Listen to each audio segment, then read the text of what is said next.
Deus primeiro selará seus fiéis dentro da igreja. Necessitamos de uma reforma completa em todas as nossas igrejas. O convertedor poder de Deus deve penetrar na igreja.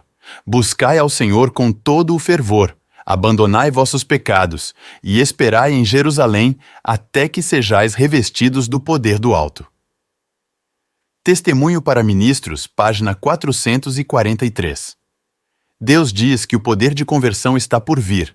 Uma mensagem de reforma para santificar o povo deve vir a fim de purificar o sincero. No entanto, precisamos cumprir uma solicitação de Deus. Devemos permanecer em Jerusalém, sua igreja. Mesmo quando você for odiado e rejeitado por seus irmãos. Você deve permanecer e ser fiel. Nosso dever é suspirar e chorar na igreja, e o dever de Deus é selá-la e livrá-la do juízo que logo ocorrerá nas fileiras do povo adventista. A inspiração diz o seguinte: o verdadeiro povo de Deus, os que possuem o espírito da obra do Senhor, tomam a peito a salvação de almas, verão sempre o pecado em seu caráter real, maligno. Estarão sempre a favor de lidar de maneira fiel e positiva com os pecados que facilmente assaltam o povo de Deus. Em especial na obra final da Igreja, no tempo do assinalamento dos 144.000, que hão de permanecer irrepreensíveis diante do trono de Deus, sentirão muito profundamente os erros do povo professo de Deus. Isto é fortemente salientado pela ilustração do profeta, da última obra na figura dos homens, cada um com armas destruidoras na mão. Um homem entre eles estava vestido de linho, com um tinteiro de escrivão à sua cinta. Testemunhos Seletos, volume 1, página 335. Há uma obra final que Deus realizará em favor da Igreja, mas devemos saber que tudo isso é um favor de Deus para seu povo. A Igreja deve chegar ao ponto de não retornar, o que só um milagre pode resgatá-la de sua condição. Deus vê que somente uma intervenção divina pode ajudar a Igreja a sobreviver. Portanto, faz seu último ato em seu favor. A citação diz: qual é a obra final que Deus faz em seu favor? A alternativa final de Deus é selar os 144.000 fiéis dentro da Igreja, para cumprir a proclamação do alto clamor e para reunir os fiéis que estão na Babilônia. E como diz a citação, é um favor de Deus à Igreja para aqueles que serão encontrados suspirando e chorando no tempo mais sombrio da história de seu povo. Chegou o momento em que Deus está procurando o número de redimidos entre todo o povo adventista do sétimo dia. Se você ler este livreto, não endureça seus corações. Você não deve ignorar a oportunidade que Deus pode estar colocando em suas mãos. Deus já está preparando sua espada para a matança. Amós 9, 10. Todos os pecadores do meu povo morrerão à espada, os que dizem: o mal não nos alcançará, nem nos impedirá. Vi que o Senhor estava afiando sua espada no céu para abati-los. Testemunhos para a Igreja. Volume 1, página 189. A espada de Deus certamente virá para colher o joio entre seu povo. De fato, ela é iminente. É preciso fazer uma preparação para esse dia. Os anjos estão preparados para fazer a vontade do Senhor. O selo de Ezequiel 9. Observe que, embora o sábado seja um sinal entre Deus e seu povo, não é o mesmo sinal que Ezequiel 9. De acordo com o que estudamos, Jerusalém é um símbolo figurativo da Igreja Adventista neste tempo. E os juízos descritos em Ezequiel 9 devem ocorrer dentro da cidade, indicando que esses juízos são exclusivamente para sua Igreja. Da mesma forma, a matança literal que é executada no local deve ocorrer dentro da cidade, e como os mortos são da Igreja, e aqueles que sobrevivem também devem ser da Igreja. É uma evidência de que ambos os grupos eram sabatistas. O sábado não é o selo de Deus? A resposta é não. No caso de Ezequiel 9, o sábado não é o selo que foi colocado na testa de todos aqueles que choraram e suplicaram. Entretanto, para serem selados, eles devem estar guardando o sábado e devem pertencer à Igreja que guarda o sábado. No entanto, isto não significa que todos serão salvos pela guarda do sábado. Não devemos esquecer que o selamento segundo Ezequiel 9 foi em Jerusalém e não na Babilônia, o que indica que o sábado foi guardado por todos os seus habitantes. Qual foi o selo de Ezequiel 9? Lemos a seguinte citação: em quem também vós confiastes, depois que ouvistes a palavra da verdade, o evangelho da vossa salvação, em quem também depois disso crestes, fostes selados com o Espírito Santo da promessa. Efésios 1:13. E não entristeçais o Espírito Santo de Deus, no qual estáis selados para o dia da redenção. Efésios 4:30. E eu orarei ao Pai, e ele vos dará outro Consolador, para que ele possa habitar convosco para sempre, o Espírito da verdade, que o mundo não pode receber, porque não o vê, nem o conhece. Mas vós o conheceis, porque ele habita convosco e estará em vós. João 14, 16 a 17. É evidente que o selo é o Espírito Santo, com o propósito de redenção. Esta passagem da Escritura afirma que ao longo da história, aquele que tem selado para a redenção é a terceira pessoa da divindade, o Espírito Santo.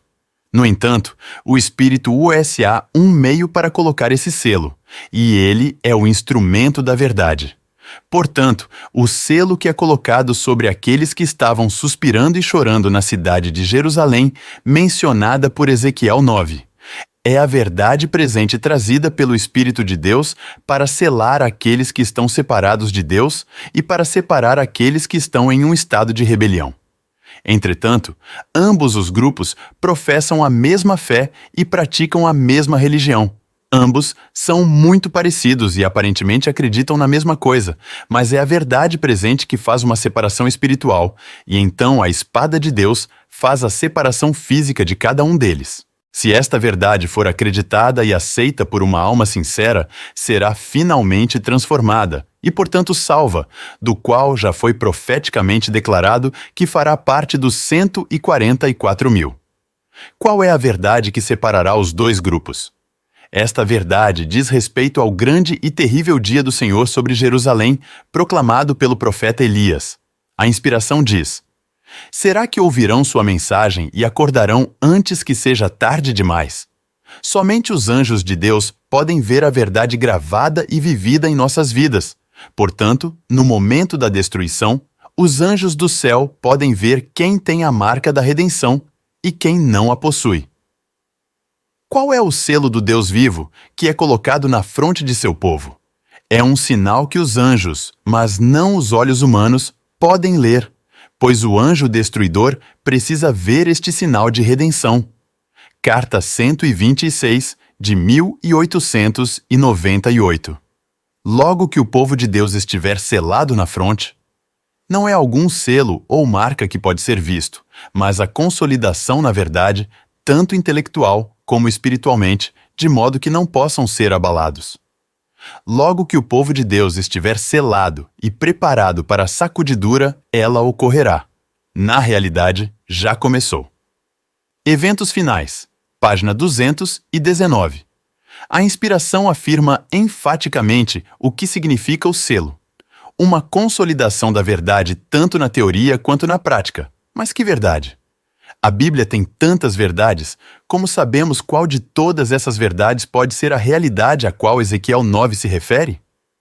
A resposta é registrada pelo apóstolo Pedro na seguinte citação: portanto, não serei negligente em lembrar-vos a respeito destas coisas, embora as saibais e estejais estabelecidos na presente verdade. Segundo Pedro 1,12. É óbvio que a verdade presente que Pedro pregou para aquele tempo é a crença em um homem que morreu e ressuscitou, chamado de Filho de Deus, o Cristo. E como qualquer outra verdade da história, esta verdade era a verdade oportuna e presente para o povo no tempo de Pedro. Portanto, Pedro não precisava ensinar a esperar um dilúvio, porque esta era uma verdade presente para o tempo de Pedro, e ele não precisava ensinar a aguardar um dilúvio, porque esta era uma verdade presente para o tempo de Noé, mas não para o tempo de Pedro.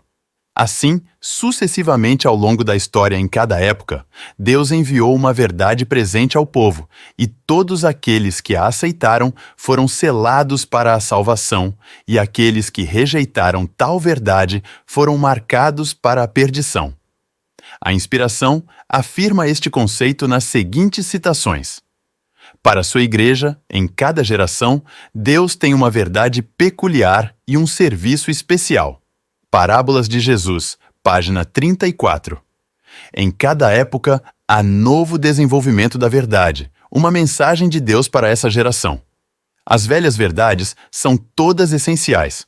A nova verdade não é independente da antiga, mas um desdobramento dela. Só compreendendo as velhas verdades é que podemos entender as novas. Parábolas de Jesus, página 62. Cada um dos diferentes períodos da história da Igreja se tem distinguido pelo desenvolvimento de alguma verdade especial, adaptada às necessidades do povo de Deus naquele tempo. O Grande Conflito, página 609. À luz desta afirmação sobre a inspiração, concluímos que cada época teve uma verdade trazida pelo Espírito Santo e que todos os receptores dessa verdade foram abençoados com a luz do céu para o seu tempo. Portanto, essa verdade se tornou a verdade presente de sua época, selando para a salvação ou perdição de acordo com a decisão que cada filho de Deus tomou naquele momento. Agora, qual é a nossa verdade presente? Alguém pode dizer que é o sábado, mas o sábado tem sido uma verdade em todas as épocas até agora. No entanto, a verdade presente para o ano de 1844 foi a abertura do juízo dos mortos e a purificação do santuário celestial. No entanto, quase 170 anos se passaram, e é provável que a verdade presente de nossa geração seja diferente.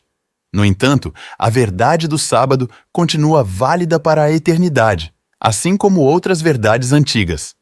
É evidente que, como Elias, ele vem antes do grande e terrível dia para anunciar tal acontecimento. É óbvio que esse profeta é aquele que traz alimento no tempo certo. A verdade sobre a solenidade do juízo dos vivos na Igreja Adventista. O santuário que Deus tem na terra agora. Um aviso para se preparar para a vinda repentina de Cristo e escapar da destruição profetizada por Ezequiel. No entanto, como a última obra em favor da Igreja consiste em selar 144 mil pessoas, de acordo com a citação lida, então a verdade dos 144 mil deve fazer parte da verdade presente para este tempo entre todos os adventistas observadores do sábado. Mas receber este selo não será fácil. Satanás sabe que esta é a sua última oportunidade e lutará com todo o seu poder para impedir que as pessoas reconheçam o tempo da visitação de Deus. No entanto, os filhos fiéis de Deus devem se encorajar, pois a recompensa será maior do que as aflições. Em Testemunhos Seletos, volume 1, página 335. Notai cuidadosamente este ponto. Os que receberem o puro sinal da verdade, neles gravado pelo poder do Espírito Santo, representado pelo sinal feito pelo homem vestido de linho, são os que suspiram e gemem por todas as abominações que se cometem na Igreja. Seu amor pela pureza e pela honra e glória de Deus é tal, e tem tão clara visão da excessiva malignidade do pecado, que são representados como em agonia, suspirando e gemendo. Lede o 9º capítulo de Ezequiel. Estes que recebem a marca pura da verdade e recebem o selo, não porque sejam os melhores e famosos entre o povo de Deus, mas apenas porque estavam suspirando e chorando na Igreja de Deus, por causa de todas as abominações que são feitas hoje em Jerusalém. Perceba que a única instrução que Deus dá ao anjo selador em Ezequiel 9 é selar somente aqueles que suspiram e choram, sendo esta a única condição de Deus para livrar as vidas de seus fiéis. Chorar é entristecer-se com a condição deplorável de nossa condição pecaminosa diante de Deus, e chorar é admoestar as pessoas com voz firme e um clamor forte anunciando suas transgressões e pecados. Somente aqueles que estão sob o processo acima serão selados pelo homem que tem o selo em suas mãos e que tem o poder de dar vida. A inspiração afirma: A classe que não se entristece por seu próprio declínio espiritual, nem chora sobre os pecados dos outros, será deixada sem o selo de Deus. Testemunhos Seletos. Volume 2, página 65. Não sentir arrependimento e tristeza pelos pecados é o mesmo que estar sem o selo de Deus, de modo que a ação é parte do processo de gemer por nossos pecados e pelas abominações da Igreja, e o ato de não fazê-lo resulta em estar sem o selo do Deus vivo. Em Isaías 58, 1. Clama em alta voz, não poupe, ergue tua voz como uma trombeta e mostra ao meu povo a transgressão dele e à casa de Jacó os seus pecados.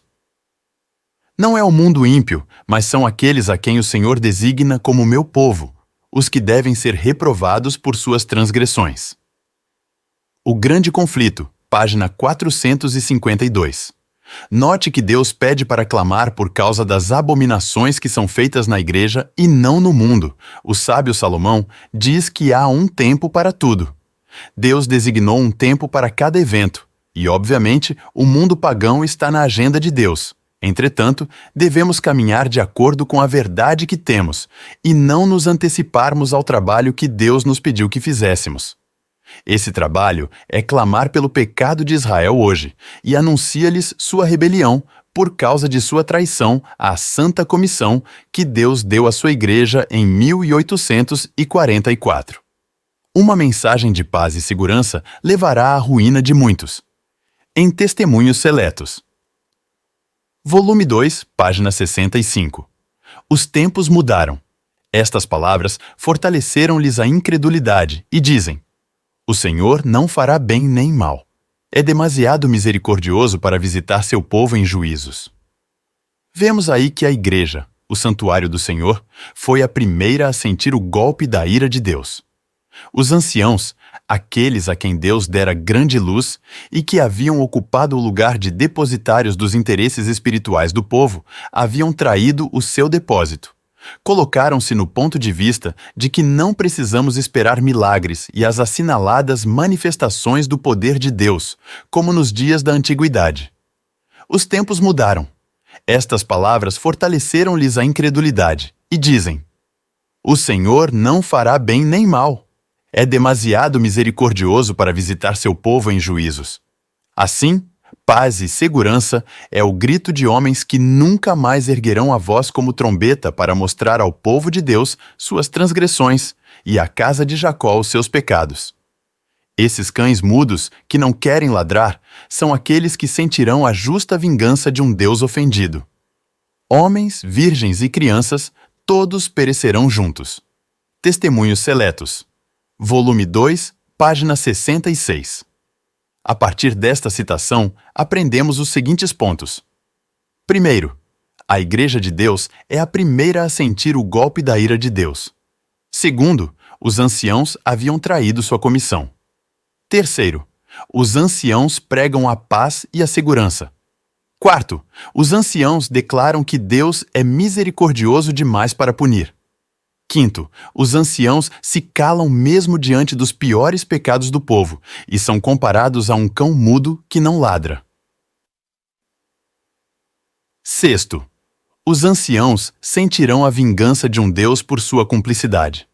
Com esta declaração inspirada, é evidente que Deus não negligenciará a atitude dos líderes. Em sua conivência de passar por alto os pecados do povo, a primeira a ser castigada deverá ser sua Igreja e seus líderes. Portanto, a ira de Deus deverá ser derramada em duas etapas diferentes.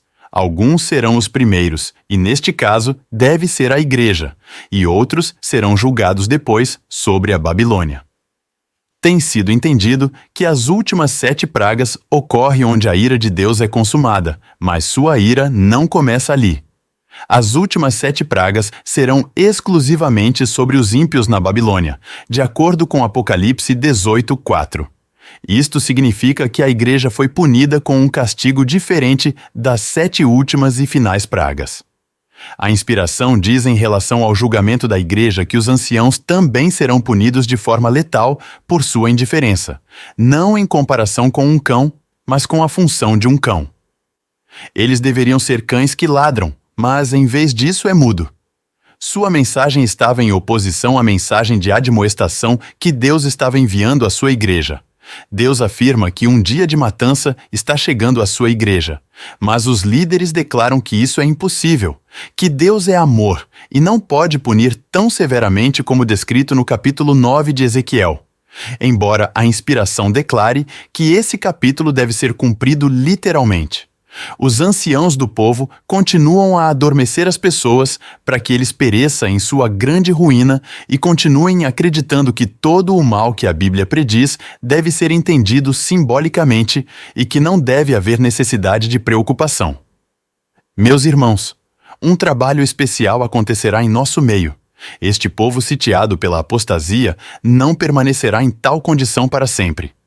Deus iniciará um processo de libertação e somente as pessoas que se recusarem a acreditar neste anúncio cairão sob as armas dos 5 homens de Ezequiel 9. Deus diz: enquanto o juízo investigativo está acontecendo no céu, enquanto os pecados dos crentes arrependidos estão sendo removidos do santuário, um trabalho especial de purificação, de libertação do pecado, deve ocorrer entre o povo de Deus na terra. Quando este trabalho for realizado, os discípulos de Cristo estarão prontos para a sua vinda. Então a igreja que nosso Senhor deve receber para si, a sua vinda, será igreja gloriosa, sem mácula, nem ruga, nem coisa semelhante. Efésios 5, 27. Então ela aparecerá, como a alva do dia, formosa como a lua, brilhante como o sol, formidável como um exército com bandeiras. O Grande Conflito, página 425. A obra do selamento é um evento solene. Em 1 Escritos, página 279 diz: vi anjos indo aceleradamente de um lado para o outro no céu. Um anjo com um tinteiro de escrivão ao lado voltou da terra e referiu a Jesus que sua obra estava feita, e os santos estavam numerados e selados.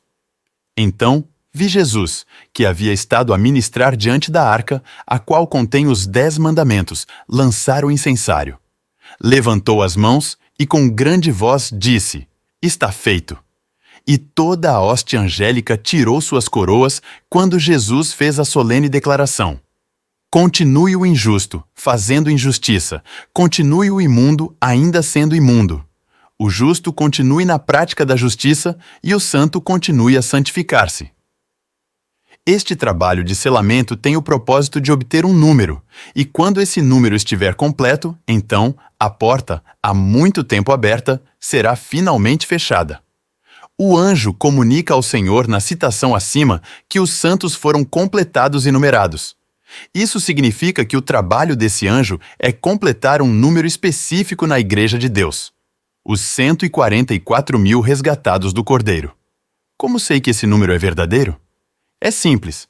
Eu trago à memória uma citação vista anteriormente que diz o seguinte: o verdadeiro povo de Deus, os que possuem o espírito da obra do Senhor, tomam a peito a salvação de almas, verão sempre o pecado em seu caráter real, maligno. Estarão sempre a favor de lidar de maneira fiel e positiva com os pecados que facilmente assaltam o povo de Deus. Em especial na obra final da Igreja, no tempo do assinalamento dos 144.000 que hão de permanecer irrepreensíveis diante do trono de Deus. Testemunhos Seletos, volume 1, página 335. Consiste em selar 144.000, e como a obra do anjo subindo diante de Deus diz que a obra do selamento está concluída e os santos foram numerados, declara que o número exato dos salvos já está lá. A citação acima menciona o número das primícias, mas a grande multidão também deve ter um número, que só Deus conhece e que deve ser incluído no relatório deste anjo. Que verdade solene Deus quer revelar ao sincero, Deus pode abrir nossos olhos e ver o tempo de sua visitação. Pense no seguinte e medite: os dias de purificação da Igreja estão chegando rapidamente. Deus terá um povo puro e fiel. Testemunhos para a Igreja, volume 5, página 79. Em Testemunhos Seletos, volume 2, página 71. Agora é o tempo de preparar-nos. o selo de Deus jamais será colocado à testa de um homem ou mulher impuros. Jamais será colocado à testa de um homem ou mulher cobiçosos ou amantes do mundo. Jamais será colocado à testa de homens ou mulheres de língua falsa ou coração enganoso. Todos os que recebem o selo devem ser imaculados diante de Deus, candidatos para o céu. Pesquisai as Escrituras por vós mesmos, para que possais compreender a terrível solenidade do tempo presente. Conclusão. Durante o andamento deste estudo, deve ser compreendido que tanto o juízo para o mundo quanto o juízo para a Igreja são duas coisas diferentes. Foi visto à luz da palavra inspirada que Deus separou a obra do juízo para sua Igreja e afirma que, antes de colocar o mundo em ordem, ele deve primeiro fazê-lo com sua casa. Por que um Deus justo deve colocar o mundo em ordem primeiro e depois sua casa? Isso seria contrário, não apenas a Deus, mas ao princípio bíblico. Qual bom cristão gostaria de ir arrumar a casa do próximo sem antes colocar sua própria casa em ordem? Que vergonha para o universo celestial! Dar uma proclamação em alta voz, com uma igreja cheia de abominações em seu meio? Atualmente, há muita agitação em relação à lei dominical, a qual muitos proclamam que em breve será aprovada. No entanto, Satanás não planeja perseguir uma igreja que vive como o mundo, come como o mundo, veste-se como o mundo, fala como o mundo e até mesmo adora como o mundo. Somente aquele que vive piedosamente sofrerá perseguição, e isso não acontecerá até que Ezequiel 9 tenha purificado Jerusalém e ela esteja revestida com a justiça de Cristo. Portanto, nossa preparação não deve ser esperar por uma lei dominical, mas sim nos preparar para enfrentar um Deus indignado, uma vingança em nome de todos aqueles que um dia conheceram a verdade, mas não a praticaram. Deus purificará sua igreja, e ele certamente não ficará para sempre em silêncio sobre tudo o que é feito em seu meio, mas é gracioso com os sinceros para que busquem arrependimento e se convertam antes que seja tarde demais. Deus ama sua igreja, e é o propósito do Senhor salvá-la, mas ela deve aceitar ser salva no caminho de Deus. Prezado ouvinte, que se dedicou ao ouvir esse audiobook, se tem alguma dúvida ou preocupação para aprender mais ou receber material desta natureza, não hesite em nos escrever, seja por e-mail ou pelo número de WhatsApp. Da mesma forma, se você gostaria de receber um obreiro especializado no assunto destas sessões de estudo, você pode solicitá-lo e teremos prazer em visitá-lo, sua igreja ou sua casa. Lembre-se que os números das páginas do Espírito de Profecia citadas estão de acordo com os livros na biblioteca digital e, portanto, os números nos livros físicos podem ser diferentes, devido a uma série de edições diversas produzidas por diferentes casas publicadoras. Que o céu o guie em toda a verdade e lembre-se, acredite em seus profetas e prosperareis. Para solicitar mais estudos, entre em contato conosco nos comentários. Que a graça do Senhor Jesus abençoe sua vida. Se inscreva em nosso canal e deixe seu like, comente e compartilhe.